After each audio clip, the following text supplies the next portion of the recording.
Prime Minister Modi was here just recently, and we've always been very good friends. India is one of the highest tariffing nations in the world. You know that. It's brutal. It's brutal. They're very smart, and he's a very smart man and a great friend of mine, actually. We had very good talks. I think it's going to work out very well between India and our country. এবার নরেন্দ্র মোদীকে নিয়ে মুখ খুললেন Donald Trump. উল্লেখযোগ্যভাবে কালকেই ভারত এবং Russia দুপক্ষের মাধ্যমে কনফার্ম করা হয়েছিল পুতিন এবার ভারত সফরে আসছেন এবং নরেন্দ্র মোদীর সঙ্গে একটি মিটিং করবেন। এরপরেই ডোনাল্ড ট্রাম্প কি বললেন? ডোনাল্ড ট্রাম্প বললেন, নরেন্দ্র মোদী অত্যন্ত স্মার্ট একজন মানুষ এবং আমার খুব ভালো বন্ধু, এবং ভারত এবং আমেরিকার এই যে বর্তমান সময় ট্যারিফ ওয়ার, তা একটা সুন্দরভাবে শেষ হতে চলেছে এবং হয়তো এই পুরো বিষয়টার মীমাংসা অল্প কিছু দিনের মধ্যেই হয়ে যাবে। হঠাৎ করে নরেন্দ্র মোদীর প্রশংসা কেন করলেন ডোনাল্ড ট্রাম্প, এ বিষয়ে একাধিক আন্তর্জাতিক বিশেষজ্ঞ একাধিক প্রশ্নচিহ্ন কিন্তু তুলে দিয়েছেন। দেখুন, এমনিতেই নরেন্দ্র মোদীর সঙ্গে ডোনাল্ড ট্রাম্পের ব্যক্তিগত সম্পর্ক কিন্তু অত্যন্ত ভালো, কিন্তু সমসাময়িক কিছু বিষয় মনে হচ্ছিল আমেরিকা হয়তো আমেরিকান ফার্স্ট এই পলিসিকে ইমপ্লিমেন্ট করতে গিয়ে ভারতের যে উদারতা, সেই উদারতাটাকে দুর্বলতা ভাবতে শুরু করেছে। এই ডোনাল্ড ট্রাম্পই এক সপ্তাহ আগে কি বলেছিলেন? তিনি বলেছেন আমেরিকান প্রোডাক্টের উপর ভারত নাকি সব থেকে বেশি ট্যাক্স নেয়। ডোনাল্ড ট্রাম্প ক্ষমতায় এসে ইন্ডিয়াকে নাকি তিনি এক্সপোজড করে দিয়েছেন। ভারতের পক্ষ থেকে সে সময়ও কিন্তু পাল্টা কোনো কড়া বিবৃতি প্রাথমিকভাবে দেওয়া হয়নি, কিন্তু পরবর্তীকালে ভারত সরকার রিয়েলাইজ করে আসলে ডোনাল্ড ট্রাম্পের এই যে আনপ্রেডিক্টেবল পলিসি কোথাও না কোথাও গিয়ে ভারতেরও পলিসিগতভাবে কিছু না কিছু ক্ষতির সম্মুখীনে ভারতবর্ষকে ফেলছে।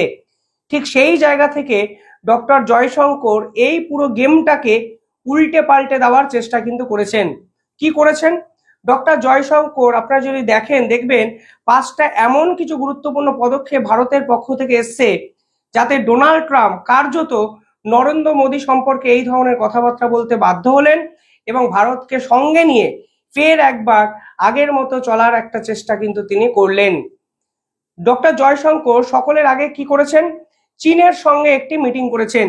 এবার দেখুন, ডোনাল্ড ট্রাম্পকে টপকে চীনের সঙ্গে একটি মিটিং, তা যে আমেরিকা সরকার খুব ভালোভাবে মেনে নেবে সেটা কিন্তু নয়। পাশাপাশি ডোনাল্ড ট্রাম্পের যে আগ্রাসন নীতি, সেই আগ্রাসন নীতির সঙ্গে চীনের নীতির কিন্তু আকাশ পাতাল পার্থক্য। অর্থাৎ বর্তমান সময়ের আমেরিকা সবকিছু সহ্য করতে পারে, কিন্তু চায়নার সঙ্গে কোনো দেশের মিটিংকে তারা এখনো কিন্তু মানতে পারেনি। এর অনেক কারণ আছে, যাই হোক আজকে এই ভিডিওতে সে বিষয়ে আলোচনা আমি করছি না। কিন্তু যখন চীনের সঙ্গে ভারত সরকার মিটিং করলো, তখন অন্তত ডোনাল্ড ট্রাম্পের আমেরিকা বুঝে গেল এই ভারত কিন্তু আনকন্ট্রোলেবল। অর্থাৎ আপনি এর ভারতের উপর প্রেসার ক্রিয়েট করবেন এবং ভারতবর্ষ সুসুর করে আমেরিকার পায়ে ঝাঁপ দেবে, তা কিন্তু আজ আর ভাবা হচ্ছে না এবং এটা আর করা সম্ভব নয়। আপনারা যদি দেখেন তাহলে দেখবেন চায়না এবং ভারতবর্ষের এই যুদ্ধকে বিভিন্ন সময় কিন্তু কাজে লাগানোর চেষ্টা করেছে আমেরিকা, কিন্তু বর্তমান প্রেক্ষাপটটা এতটাই বদলে গেছে যে এই মুহূর্তে আমেরিকার এই ট্রেড ওয়ারকে রুখে দেওয়ার জন্য ভারতবর্ষ, চায়না এবং রাশিয়াকে একই সারিতে আসতে হবে, তা হয়তো ভারতবর্ষ রিয়েলাইজ করতে শুরু করে দিয়েছে। নরেন্দ্র মোদীর সেই সাক্ষাৎকার, যেখানে তিনি বলেছিলেন চীনের সঙ্গে সোকল্ড আমাদের কোনো যুদ্ধ নেই, আমাদের সঙ্গে চীনের ঐতিহাসিকভাবে সাংস্কৃতিক আদান প্রদান হয় এবং এক দুটো জায়গা ছাড়া আমাদের মধ্যে কিন্তু বর্তমানে কোনো দিকে বিরোধ নেই। চায়না কিন্তু ওয়েলকাম করেছিল। নিঃসন্দেহে তার ডোনাল্ড ট্রাম্পের পছন্দ হবে না। এর পরবর্তীকালে ভারত চেষ্টা করে রাশিয়ার সঙ্গে একাধিক সম্পর্ক বিল্ড আপ করতে। রাশিয়া ভারতবর্ষের অন্যতম পুরনো বন্ধু, তা হয়তো অনেকেই জানেন, কিন্তু এই রাশিয়ার উপরে প্রায় 4000টার উপরে স্যাংশন লাগিয়ে দিচ্ছে আমেরিকা। ভারত চেয়েছিল রাশিয়ার সঙ্গে আরো ভালো করে সম্পর্ক বিল্ড আপ করতে, যেন আমেরিকাকে বুঝিয়ে দেওয়া যায় যে তোমরা যে প্রেসার ট্যাকটিক্স খেলার চেষ্টা করছো অন্তত রাশিয়াকে কেন্দ্র করে, তা ভারত কোনোভাবেই মানে না। এরপরেই রাশিয়ার পক্ষ থেকে ঘোষণা করা হয় এবছর পুতিনের সঙ্গে নরেন্দ্র মোদীর মিটিং হচ্ছে, তাও কোথায়? নাকি ভারতবর্ষে। অর্থাৎ ডোনাল্ড ট্রাম্প বুঝতে শুরু করে দিয়েছেন কখনো চায়নার সঙ্গে মিটিং করছে ভারতবর্ষ, কখনো ভারতবর্ষের বিদেশ দপ্তর পুতিনের সঙ্গে মিটিং করছে। অর্থাৎ ভারতবর্ষ কিন্তু হাতের বাইরে চলে যেতে শুরু করেছে। তার জন্যই হঠাৎ করে নরেন্দ্র মোদীর ভূয়সী প্রশংসা, যদিও ব্যক্তিগত স্তরে আমি আবার বলছি নরেন্দ্র মোদীর সঙ্গে ডোনাল্ড ট্রাম্পের সম্পর্ক অত্যন্ত ভালো, কিন্তু যদি দেখেন আমেরিকান ফার্স্ট পলিসিকে ইমপ্লিমেন্ট করার জন্য ভারতবর্ষের সঙ্গে এই সম্পর্কের কথা কিন্তু কোনো না কোনোভাবে আমেরিকা মনে কিছুটা হলেও রাখেনি। Well, you know, Prime Minister Modi was here just recently, and we've always been very good friends. India is one of the highest tariffing nations in the world. You know that. I know. Thank you for shaking your head, but it's brutal. It's brutal. They're very smart, and he's a very smart man and a great friend of mine, actually. And we had very good talks. I think it's going to work out very well between India and our country. Very, very well. And I want to say you have a great Prime Minister. এরপরেই doctor জয়শঙ্করের পক্ষ থেকে একটা হুঁশিয়ারি দেওয়া হয়। তাদেরকে বলা হয় যে আপনারা দিনের পর দিন পয়সা নিচ্ছেন আমাদের থেকে, অস্ত্র শস্ত্র কেন ডেলিভার করছেন না? কারণ ভারত যেরকম এখন যে জায়গায় দাঁড়িয়ে আছে, ঠিক সেই জায়গায় তো সামরিক অস্ত্র ভারতবর্ষ বাড়াতে চাইছে। আপনারা তেজাসের ইঞ্জিন ডেলিভারি করেননি, আপনারা অ্যাপাচি হেলিকপ্টার ডেলিভারি করেননি, অথচ আপনারা চাইছেন আপনাদের থেকে যেন F-35 5th জেনারেশন ফাইটার যেটা আমরা কিনি। কিন্তু যদি বিশ্বাসযোগ্যতার জায়গায় এই জায়গায় গিয়ে পৌঁছায়, তাহলে আপনাদের থেকে অস্ত্র কিনবো ঠিক কোন ভরসায়? বিদেশ দপ্তরের এই রকম হুঁশিয়ারির পর কি দেখা গেল? দেখা গেল ভারতের পক্ষ থেকে এই রকম বিবৃতির ঠিক এক সপ্তাহ পরেই আমেরিকা জানিয়ে দিল তারা তেজাসের ইঞ্জিন ডেলিভারি করতে চায় এবং করে দেবে। অর্থাৎ তারা ভারতকে কোনো ক্ষেত্রেই ব্যবসায়িক কারণে হোক, ব্যক্তিগত কারণে হোক এবং ডিপ্লোম্যাসির কারণে হোক হারাতে চাইছে না। পরবর্তীকালে অজিত দেওয়ালের সঙ্গে তুলসী গ্যাবার্টের একটি মিটিং হয়। সেই মিটিং নিয়ে আমি একাধিক ভিডিও বানিয়েছি, কিন্তু এই মিটিং এর পরবর্তী সময় রাজনাথ সিংও তুলসী গ্যাবার্টের সঙ্গে একটি মিটিং করেন।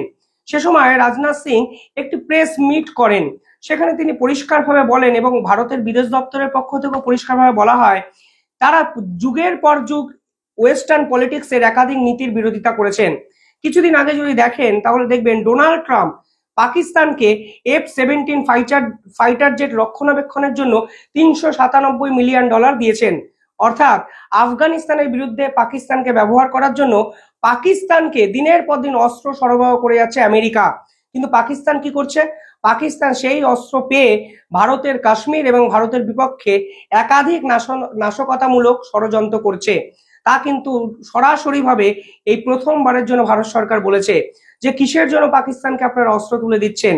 একদিকে ভারতের সঙ্গে সম্পর্ক রাখতে চাইছেন, অন্যদিকে পাকিস্তানের হাতে অস্ত্র তুলে দিচ্ছেন এবং সেই অস্ত্র ভারতের বিপক্ষে ব্যবহার করা হচ্ছে। অর্থাৎ এই দ্বিচারিতা মানার দিন কিন্তু শেষ হয়ে গেছে। অর্থাৎ ভারতবর্ষ সেদিন অফিসিয়ালি জানিয়ে দিয়েছিল যে তারা জাতিসংঘকে মানেন না, কিন্তু ওয়েস্টার্ন রীতিনীতির এই বিরোধিতা, এই দ্বিচারিতার বিরোধিতা কিন্তু করতে শুরু করেছে। এমনকি জাতিসংঘ নিয়েও কিন্তু প্রশ্নচিহ্ন তুলে দিয়েছিলেন স্বয়ং নরেন্দ্র মোদী। তিনি বলেছিলেন এই ধরনের আন্তর্জাতিক প্রতিষ্ঠানগুলোর ভ্যালুটা কি, যখন যুদ্ধ থামাতে পারে না, যখন দিনের পর দিন ইসরায়েল বানাম এই যে হিজবুল্লাহদের যুদ্ধ হচ্ছে, লেবাননদের যুদ্ধ হচ্ছে, এই পার্টিকুলার যুদ্ধের ফলাফলটা কি হতে পারে? জাতিসংঘ কেন নিশ্চুপ হয়ে আছে? এই ধরনের প্রশ্নচিহ্ন যখন নরেন্দ্র মোদী স্বয়ং তুলে দিয়েছিলেন, তখন কিন্তু বোঝা গেছে জাতিসংঘ থেকেও ভারতবর্ষের বেরিয়ে আসা কার্যত সময়ের অপেক্ষা। পাশাপাশি আপনারা যদি দেখবেন নরেন্দ্র মোদীর সঙ্গে ইউরোপীয় ইউনিয়নের 27টা দেশের এর মধ্যে একটি মিটিং হয়। ফলে যে ডোনাল্ড ট্রাম্প কার্যত ইউরোপীয় ইউনিয়নকে কন্ট্রোল করেছে দিনের পর দিন, সেই ইউরোপীয় ইউনিয়ন এখন ছিটকে চলে এসছে ভারতের কাছে। এমনকি 45টা দেশের সঙ্গে ভারতবর্ষ ফ্রি ট্রেড এগ্রিমেন্ট করতে চলেছে বলে খবর। সব মিলিয়ে ডোনাল্ড ট্রাম্প বুঝেছে বর্তমান যে জিওপলিটিক্যাল অ্যাটমসফিয়ার, সেখানে ভারতকে ছাড়া অন্তত ভাবা যায় না। 2রা এপ্রিল ডোনাল্ড ট্রাম্প কি ডিসিশন নেবে আমি জানি না, কিন্তু 2রা এপ্রিলের আগেই এই মোদির এই ধরনের ভূয়সী প্রশংসা নিঃসন্দেহে জিওপলিটিক্যালি অ্যাটমসফিয়ারে অত্যন্ত তাৎপর্যপূর্ণ এবং গুরুত্বপূর্ণ বটে। ভারত হয়তো প্রথমবারের জন্য বুঝিয়ে দিল আমেরিকানদের এই বশ্যতা স্বীকার করে চলার দিন শেষ। এর মধ্যে আমেরিকার গুগল বলুন, মেটা বলুন, একাধিক কোম্পানির উপরে কিন্তু ট্যাক্স কমিয়ে দিয়েছে ভারতবর্ষ। অর্থাৎ ভারতবর্ষ বুঝিয়ে দিয়েছে তারা আমেরিকানদের সঙ্গে ভালো সম্পর্ক রাখতে চায়। অনেক ক্ষেত্রে কিন্তু উদারতা দেখিয়েছে ভারত, কিন্তু এই উদারতাকে যদি দুর্বলতা ভাবা হয়, তাহলে ভারতবর্ষ পুতিনের সঙ্গে মিটিং করবে, পুতিন ভারতবর্ষে আসবে, চায়নার সঙ্গে ভারতবর্ষ মিটিং করবে, আর আমাদের সম্পর্কে প্রশংসা করতেই হবে। অর্থাৎ এটাকেই বলে ডিপ্লোমেসি অ্যান্ড ইটস বেস্ট। কিভাবে আপনারা দেখছেন পুরো বিষয়টা কমেন্টে জানাবেন। ধন্যবাদ।